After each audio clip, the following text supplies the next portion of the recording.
Hello everybody, and welcome to a new episode of Gaming in the Wild, a video games podcast about games from the artistic, creative side of the tracks, from indie to AAA.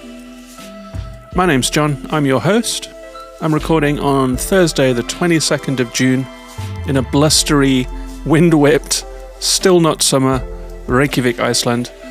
But I've had loads of good game time this week. I've played a whole bunch of stuff actually, I think partially because outside sucks, and partially because I've just been in the mood for it. It's been an exciting time for games recently, with all of the news that we've had, all of the showcases that we've had, loads of new games coming out, and a few good ones from my backlog as well. So I'm going to talk about some of them today.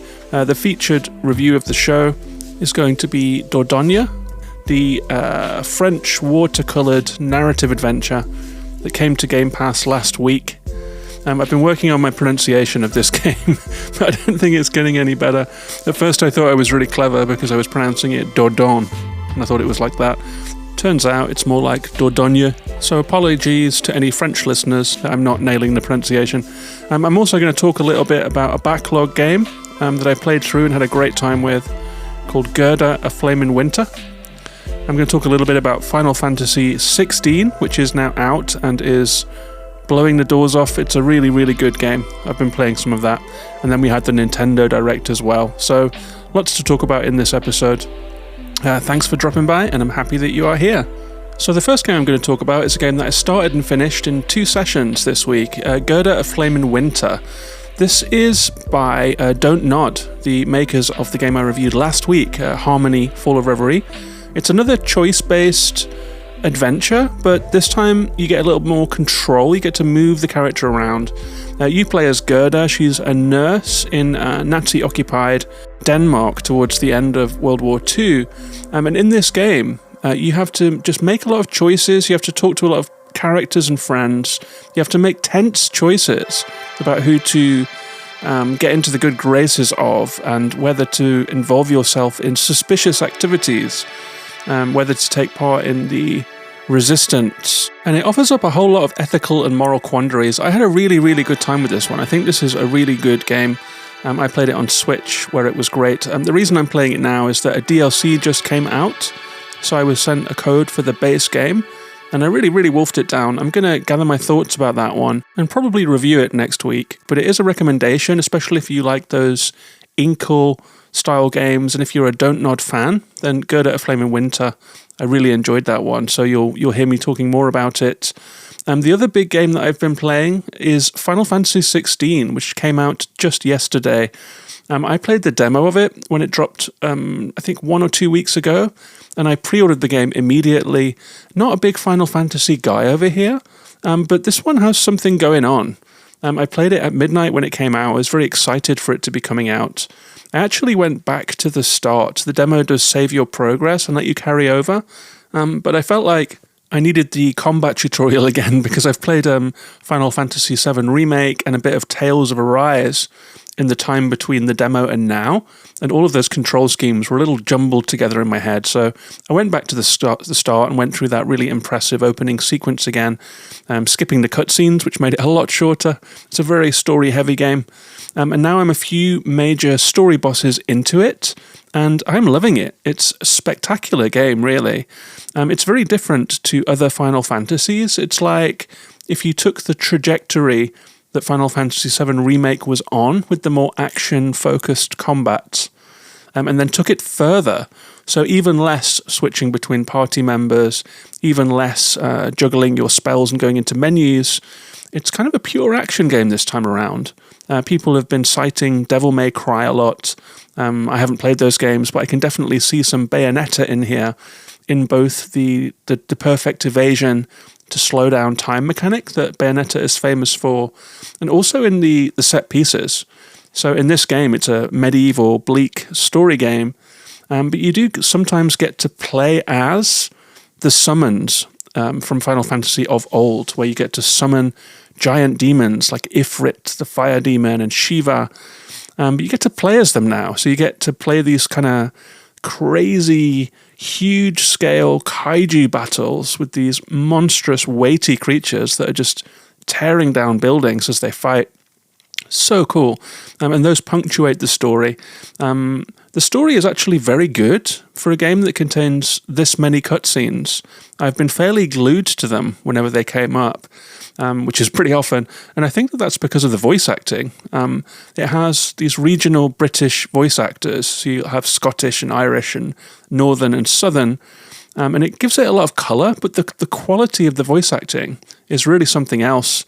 It's more like watching a Netflix show than what you might consider to be the very emphatic, amped-up, traditional JRPG voice acting style. So it rings true in a way that a lot of these games don't, even though it is still silly and is still spectacular and is still packed with magic and so forth.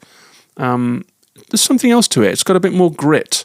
And I really like that about it. So I have been really enjoying Final Fantasy XVI. I'm going to be playing a lot more of it. And I think you'll be hearing me talk more about that game in the future as well. So that's what I've been playing. There has been a bit of news as well. There is currently a huge Steam Next Fest on. And I love these Steam Next Fests. I really do. Even if, because I use a Mac, I can't play all the games. But I do play some. And it's a great chance to try things out. Many games that will be later ported to console, but that you can get a little taste of now.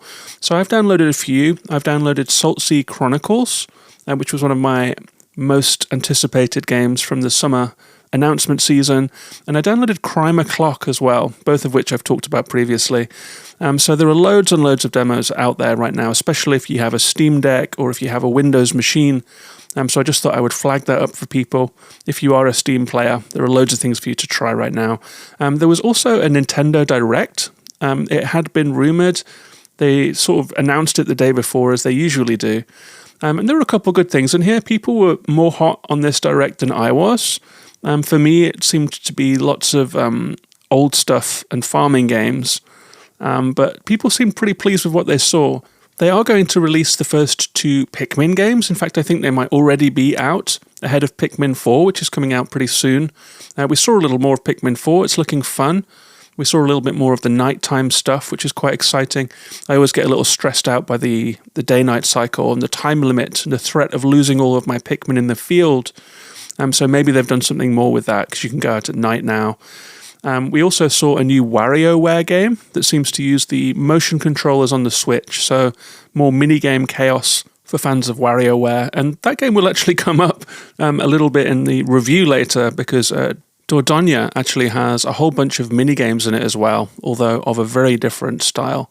There was also the announcement of a remake of Super Mario RPG.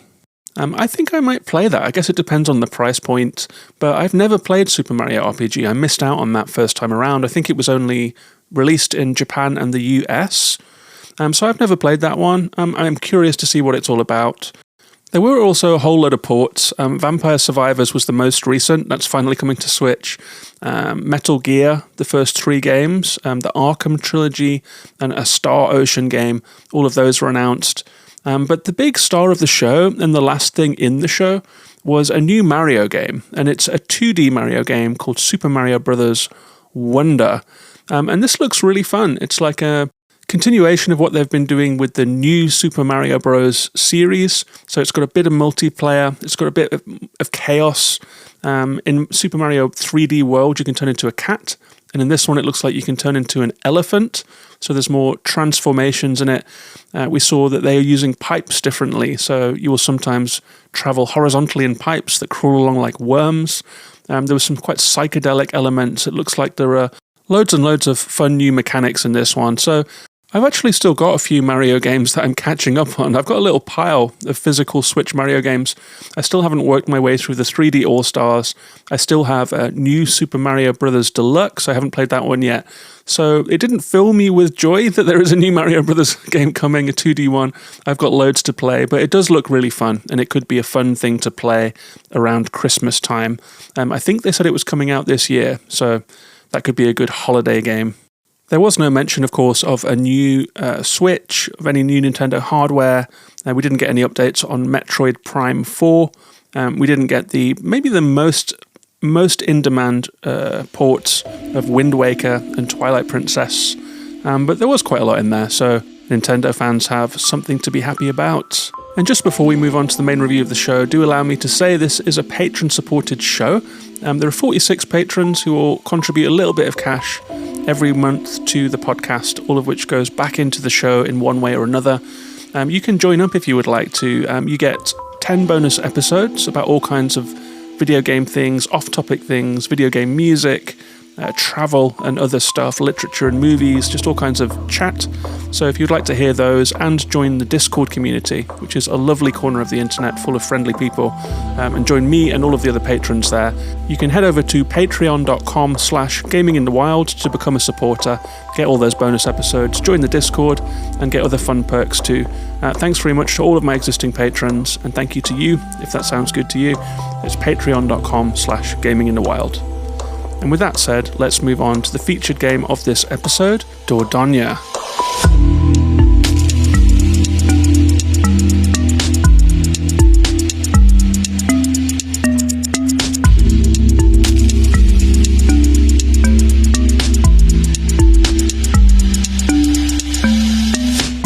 So Dordogne is a game that came out just last week in June of 2023.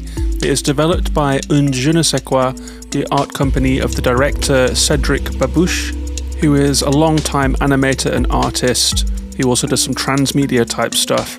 This was made with help from Humanimation, and it was published by Focus Entertainment.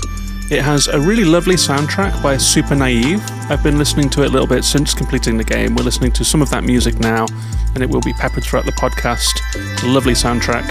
It's available on PC and Xbox. It was on day one Game Pass, and it ran well on my Series S, with a couple of infrequent small hitches, but a pretty clean game. How Long to Beat has it at 3.5 to 4 hours, and Metacritic scores this one at 70 to 80 across the formats. I think there is some broad critical agreement on this game, and I will slot into that as well with my thoughts on it. And the developers describe this one by saying, immerse yourself in a unique narrative experience and explore the thousand summer colours of Dordogne as you revisit your childhood to uncover lost family secrets in this touching, formative journey. And I say about this one that Dordogne is a short, beautiful game that tells a compact, emotional story. Its visual style and ambience is breathtaking and captures the feeling of childhood summers, but the gameplay can be a chore, both figuratively and often quite literally.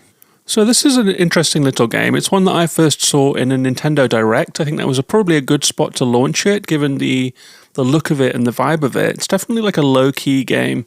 It's a very colourful game. It has some childlike elements and some story elements. It's also a very good Game Pass game. It's a good length. It's something that you could play on a Sunday or in 2 sittings across a weekend. I always love a short indie game on Game Pass, especially when it's as interesting as this little game. I'm really glad to have played this one. I am going to critique it somewhat harshly, but I do think it is worth playing, so I think it's worth saying that here at the outset. And the scenario of the game is that you begin as Mimi, who is a grown-up woman who is going to a house that she has not been to since she was a child. And you drive through the countryside. You see this nice cutscene with this little 2CV rounding tight corners as she drives through a forest. She's clearly going out into the wilds. And you get to the house, but the reason that you are going there, it turns out to be quite a sad reason. It's because Mimi's grandmother has passed away, and she needs to go and visit the house to set things in order. And as you are trying to find your way in, like you have to retrieve a key from a mailbox, you have to find your way into the house and open the blinds and all of that kind of stuff. You're getting texts from friends. Mimi in the modern day has a mobile phone, like a little old Nokia, and she gets texts from people. Some are friends who are saying supportive stuff. Some seem to be either family members or other involved parties who seem to be angry. And you do get a feeling right from the start that Mimi's family situation is a little bit fraught. And in this modern day setting, it's quite gloomy. I think maybe it's autumn or winter. It seems a little dark. The house is dark. The garden is in disrepair. There are no lights in the windows. All the blinds are drawn. And after you find your way inside, Mimi starts to remember her time here as a child, things that have drifted away from her memory, some things that she just doesn't remember at all but wants to. And as she starts to look around the house, she sees things that start to jog her memory. She sees pictures and she finds old letters. And as you start to explore, lots of little things start to jog Mimi's memory until you go into a flashback, basically. There's a little loading screen It looks like you're moving through the cosmic realm or something like that. And before you know it, you are playing as Mimi many years ago as a young girl who is visiting this house for the first time. You will play much of the game as Mimi's child self, but you will also come back to the present as she experiences these memories that you are playing through. So you move between this dark present day and this halcyon childhood experience that she had.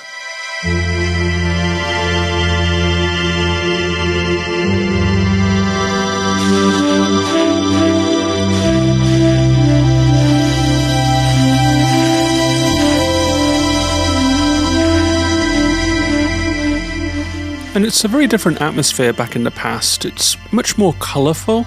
The plants are growing, the flowers are blooming. It's summertime.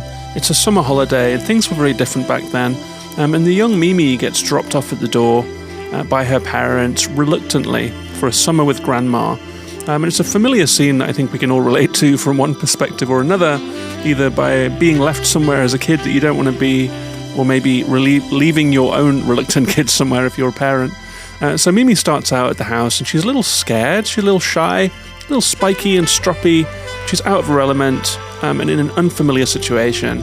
And we get to see how that plays out. She starts to get to know her grandma a little bit, who is an outdoorsy, independently minded, quite free-thinking seeming character who does let Mimi do a lot of her own thing. And as this story progresses, we'll untangle some of the mystery of what happened back then in the day and what Mimi's idyllic summer turns out to be, and how all of the events of the past have influenced the way that things are in the present.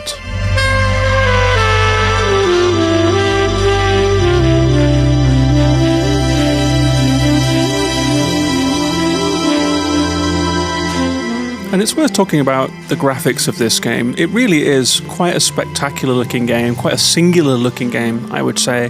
All of the graphics are watercolored, with watery washes of colour, of bright blue skies and bright green foliage. There are sketched lines, there are scribbles of paint.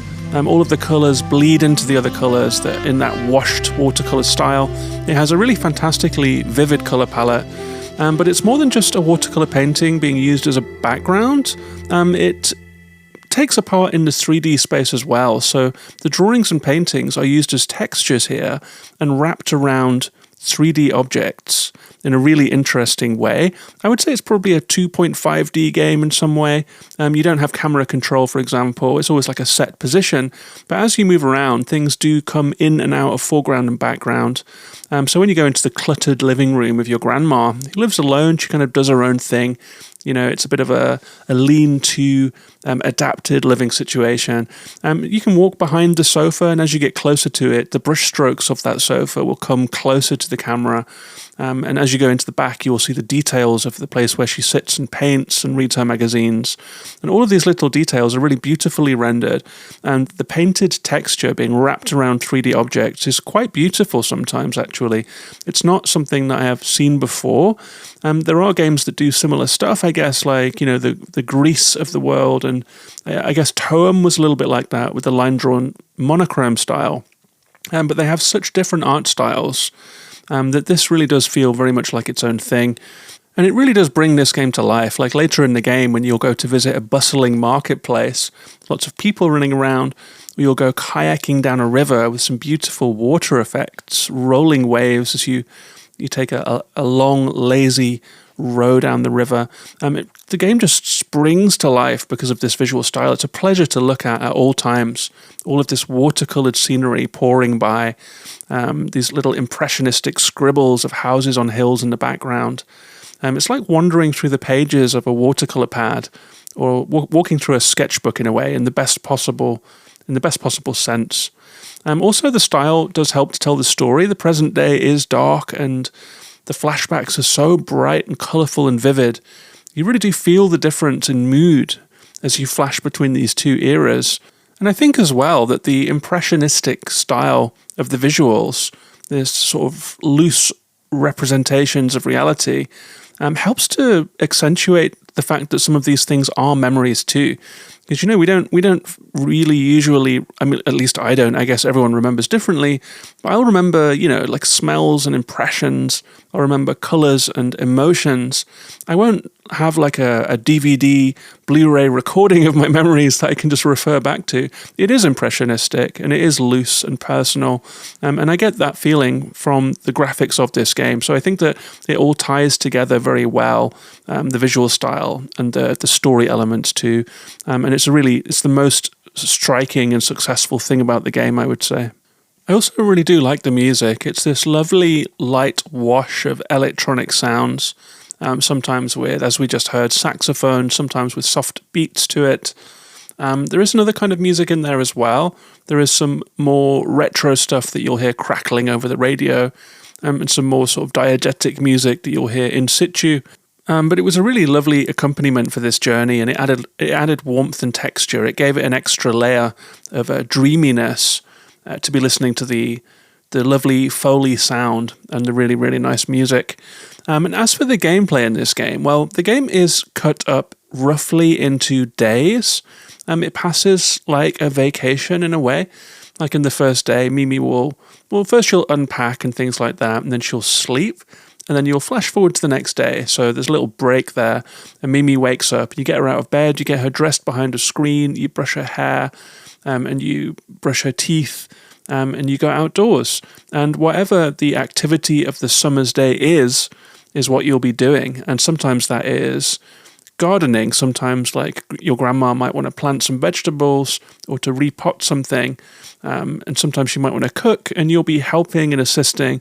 Sometimes you'll be playing, just running around the place. Sometimes you'll have like a trip to the market to get supplies or a picnic or a little trip kayaking and that kind of thing. So it really is like real things that might happen on a long, languorous summer's day. And early on, your grandma gives you a map. And I was overjoyed to see this, like perhaps overly so, because when you unfold the paper map, you can see that there is a long river valley, there is a village, there is another farm or something. There are 6 or 7 different locations. And my eyes lit up when I saw this, and I suddenly got very excited about being able to wander this world and just to explore. That didn't really happen. It's quite linear. Scenes are generally very contained and in a set order. You can only do what you're meant to do. There isn't really any element of exploration or choice beyond just looking around the corners to find little secret pickups and stuff. So it's a bit more linear than I initially thought, which is a slight bummer. And it is a common thread in all the reviews that I've read about this game that more freedom would have been nice. It would have been nice to really be able to wander this world, a little bit more like when you're in Zelda game and you can go to Kakariko Village and look around the different places, go in different houses. That might have been really, really nice in this game, but the structure of the game is very linear and set.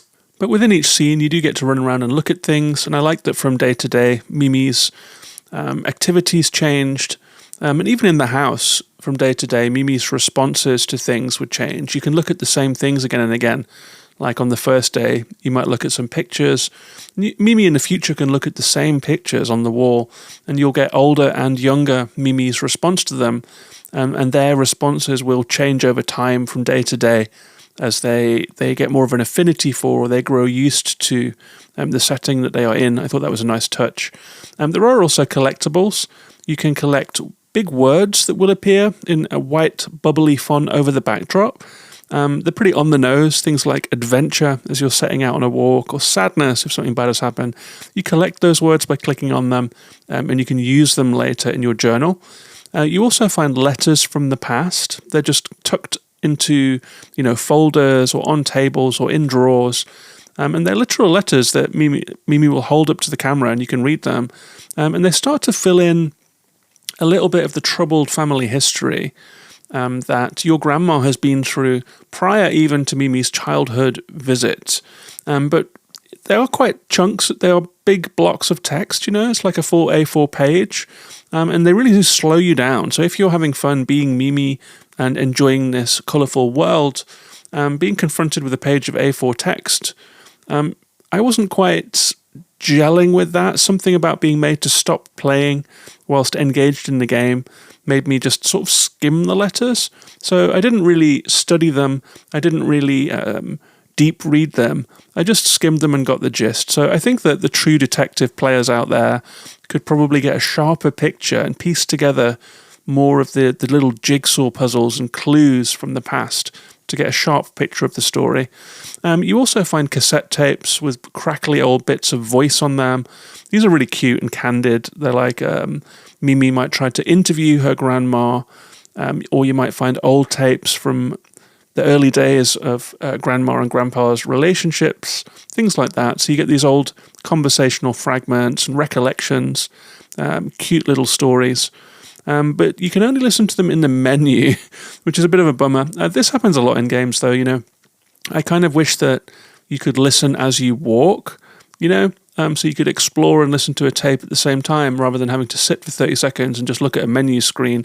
So it's another thing that slows you down. I wish that you could press play and then keep walking. But the main gameplay, I guess, is the mini-games. So there are lots and lots of mini-games in this, like the plant potting, the table setting, the cooking, the making of tea. There is a mini-game for each of them. They're a little bit clumsy. I would say that these are the weakest point of the game and make up the majority of the gameplay, which isn't great. Imagine WarioWare if all of the games were chores. Instead of doing crazy Wario stuff, you literally just have to tidy up. So it's lots and lots of little domestic chores, which I'm not against in principle, I will say. Like I quite like domestic or quotidian or small activities in video games. But the way that they're presented here isn't great. And I'll tell you why, for me. They all seem to have a few too many steps. So, for example, if you're boiling tea, this is not a simple process, or at least, or rather, it is simple, but just not fun. So you have to hold onto the kettle lid by clicking on it using a cursor on a controller, a pet hate of mine. And then you have to use the stick to actually move the cursor up whilst holding down to pull up the kettle lid. It's going to take you a couple of seconds. It's a bit clunky and annoying. You then have to take the kettle with the cursor over to the sink. Then you have to click on the tap, turn the tap by pulling up on the stick. You got water. Then you have to close the kettle lid again, replace the kettle, hit the power switch. So how many steps is that? That was like 6 steps. It's going to take you 20 seconds or something. But it's a video game, you know. Like, can't we just pick up the kettle, hold it near the tap, and then place it back down and it starts to boil? We don't have to do this like granular step-by-step process. It was just very boring and tedious, if I'm honest. And this is reflected throughout all of the mini games. For example, opening a door. First you have to click on the latch and then pull while you're holding the button to open the latch.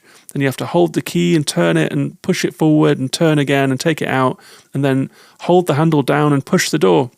And if you think about like Zelda games where if you have the key, if you walk to the door opens. There is no need for all of this busy work in the game. And it's a shame when gameplay feels obligatory, like a gameplay goes here shaped hole.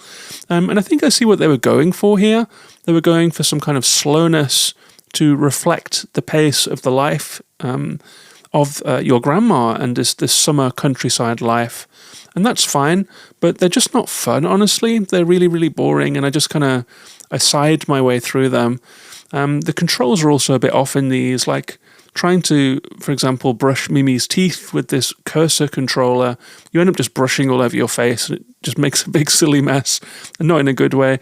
It just felt bad, and I guess it did simulate to some degree like childlike miscoordination or uncoordinatedness. But there were too many steps and too little precision. It's just not a good recipe. The final part of the gameplay is at the end of each day, you have a journal which your grandma gives to you. You can fill it in. It's a little bit like the game Season, which had a much more fully formed version of scrapbooking, I guess. In this, you can pick the words that you've picked up and arrange them into a poem, which is kind of cool. Like you can pick the theme and then it auto-generates lines, and then you pick the lines you want and you can assemble a kind of haiku based on the day that you've had or what you want to take from it. I quite enjoyed that. You can also put in an audio recording that you've taken, you can put in a sticker, a photograph, and you can assemble your day in a way that you like and then flick through it later if you want to. You'll also see how many collectibles you found and how many you missed. So it's like a little review of the end of your day, and it becomes a cute little routine at the end of Mimi's summer days. that she will fill out her scrapbook when she gets home. It's bare bones and simple, but it was a really nice touch.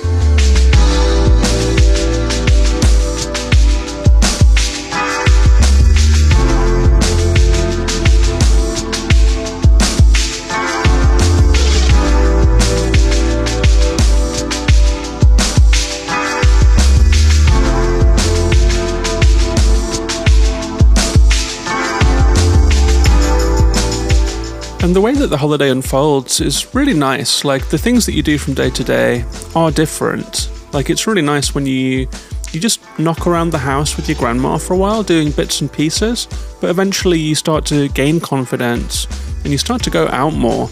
You start to get a little more adventurous. Like, you might go and find like a little forest clearing, and you might start to sort of see the world a little differently. And it's really nice to feel Mimi's growth from this shy city girl in an unfamiliar place. She is absorbing lessons from her grandmother's internal sense of adventurousness. She does seem like quite a bold character, and she does seem to be quite an original thinker. And she sort of slowly and carefully prods Mimi towards that, just by letting her do her own thing, letting her express herself. And the conversations that they have together are really nice on that theme. And, you know, the grandma trying to remember her own childhood, sometimes getting things wrong and having to set them right. It has a nice humanity to the whole thing. And that feeling kind of permeates the game. I thought the writing was really good in this game, actually. I felt like the characters were multi-dimensional. They weren't always perfect. There was more than one thing going on in the head, and some of the situations that came up felt quite good too. So it's a nice little game. The gameplay isn't great. It looks beautiful and it's lovely to play, lovely to look at, lovely story to experience, and lovely to listen to. The music is really, really nice too. But it is a chore at times, but it's only a 3.5 hour game. So I think it was worth playing, even with those caveats, for me, for sure. And before we get to the end of the review, I thought it might be fun to talk spoilers a little bit, because the story is quite interesting. So if you are yet to play Dordogne, then now would be the time to bow out, because I am going to talk a little bit about what we discover about the past and how it relates to the present now. And if you want to play the game, then this is nice for you to discover for yourself. So please do bow out now if you don't want spoilers. As I have said, I sped read some of the letters in this game, so I have assembled my own little picture of what went down. Some of this is based on my observations, some of it is based on stuff that people have mentioned in the show's Discord. So it's a little patchwork understanding of it. I think the main story strands that stuck out to me were that Mimi's grandfather didn't have a great time later in life, based on some kind of traumatic or troublesome events that occurred around, like before Mimi even got there, actually. So he was a teacher, and he had befriended one of his school-age children that were under his care and sort of tended to him. This kid was a little wild, not from a good home. Things seemed to be going wrong in his life, so he kind of took him under his wing. But this ended up going very wrong. We learned that he was suspended from his duties. And throughout the game, the grandma would always correct Mimi whenever she used the word crazy and say, please don't use the word crazy. In a few of the letters, it seemed like the parents of Renaud were accusing Mimi's grandpa of being a crazy person, of going too far, of almost hounding them. This was a situation that it felt very real life in a way. It's a miscommunication that has just gone wrong. So the teacher grandfather thinks he is in the right, that he's protecting Renaud from abuse, basically, and from mistreatment and abandonment and like misparenting. But the parents push back and say that he's a busybody and that he doesn't understand their life and that he's a posh guy who is trying to talk down to them. And it turns into this community uproar. And the story kind of touches on a little bit of French politics of that era, I guess. It sounds like there were clashes between groups in France about religion and modern opinions when it comes to parenting, and that this incident had turned into a flashpoint for that. So yeah, the grandfather didn't do well out of that situation, and I'm missing some of the finer details, but there was enough there to get the picture that there was heartache, that there was community strife, that things turned very sour. And that's the backdrop in which Mimi arrives. And this did have lasting repercussions, and it did reflect on her childhood visit to the farm. She does meet Renaud and becomes friends with him. She finds that he's wearing the watch that her grandfather had given to him, that he was then accused of stealing, and it was just this whole drama that just rolled on and on. But she does end up befriending him, this urchin.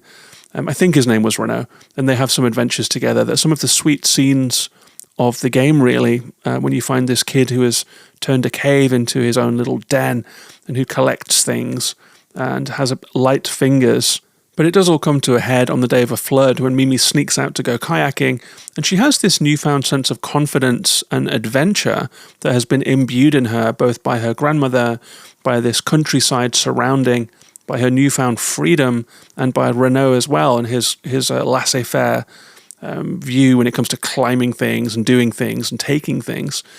She gets into trouble, the kayak overturns, and she's washed away and nearly drowns. And the outcome of all of this is that Mimi's father has opinions about his own upbringing at the hands of Mimi's grandmother, and decides that grandmother is dangerous, that she's a little too irresponsible in some way, like her old-fashioned ways of letting kids go out and clamber around on cliffs and climb trees. It's different. It's at odds with the modern way of parenting. And we get the sense that carried over to their relationship too, and that Mimi was never allowed to come back for another summer, and that there was a rift in the family because of this too. So this childhood summer was the only summer she got to spend in Dordogne. And when you put all of this together, and I'm speaking it back now, it does sound like quite a heavy story. And I guess it is quite a heavy family story, but it didn't feel that way as I was playing it somehow. Like all of that is there, it's all context, and it all surrounds and forms the experience that you're playing. But I think that like my mind just went to the childhood freedom part of it all. My mind was more drawn to that side of things, like the adventure, the sense of individuality growing, and the nice moments just sort of spoke to me. And all of the letters I was reading, they were a little more distant and far away. They felt like supplementary events to this story, to the core of this story in some way. And I think that what parts of the story draw your attention and how much of a detective you feel like being in piecing together all of these little clues will dictate what you think this game is about and what you think the tone of this game is. There is definitely like an undertone of melancholy to it and family drama and trauma.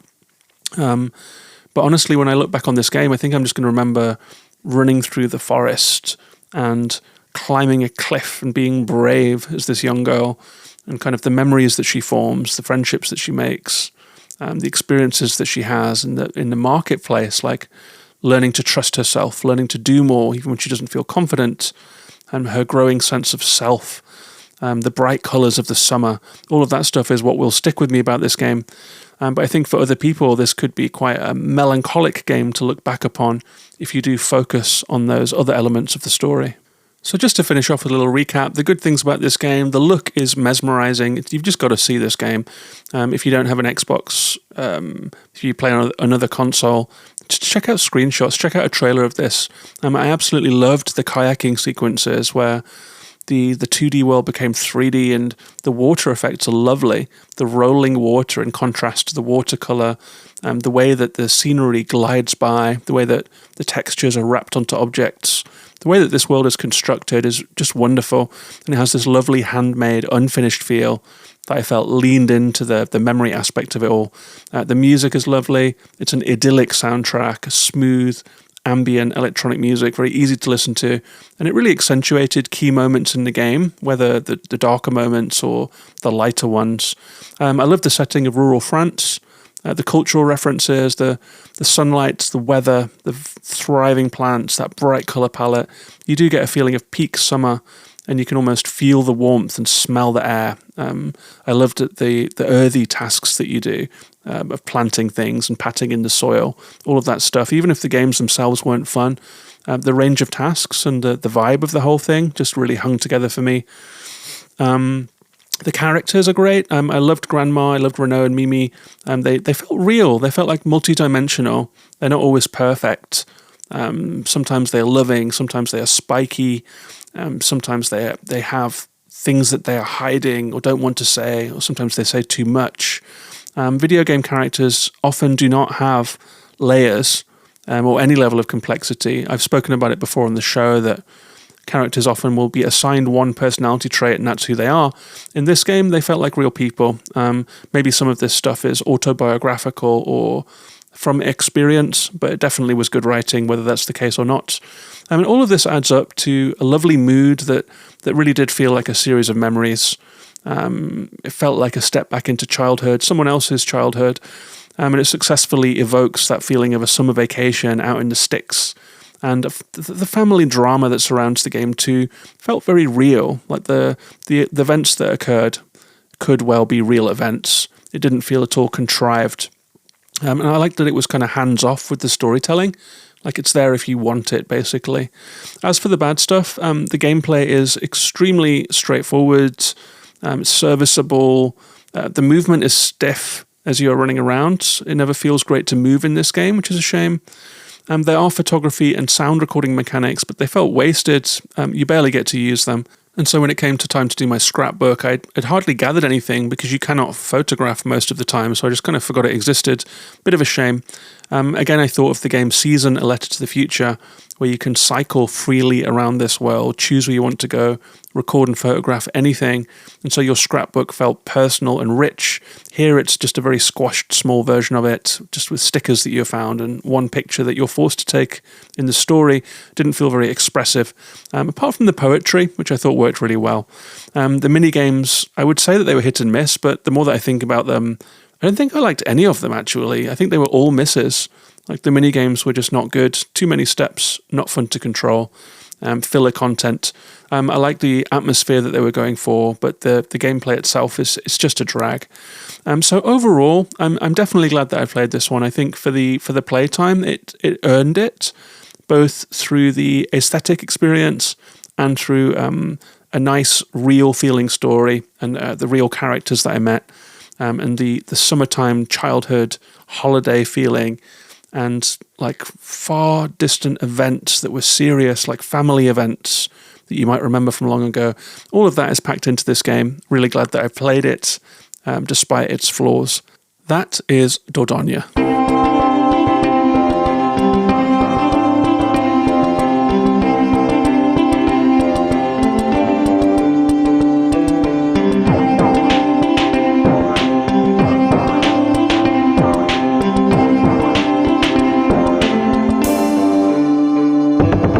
So I hope you enjoyed that review of Dordogne. Fun little game, a nice Game Pass game, a perfect Game Pass game.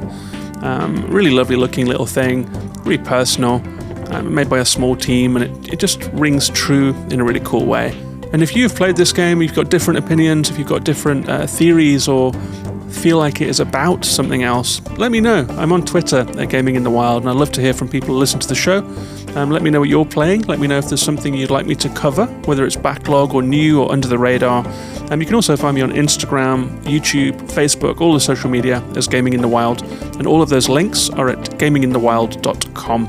You can also join up and be a supporter of this podcast in small ways, like by leaving a star rating on Spotify or a review if you're on Apple Podcasts, or sharing it with a friend, which is one of the best ways to support this podcast, or by becoming a patron at patreon.com/gaminginthewild and joining the Discord, getting those bonus episodes and being a part of the whole thing. So that's it from me for this week. I'll be back next week with a review of Gerda, A Flame in Winter, I think, and probably a little more Final Fantasy chat. Hope you enjoyed the show. Thanks for listening. Take care of yourselves and each other, and bye-bye for now.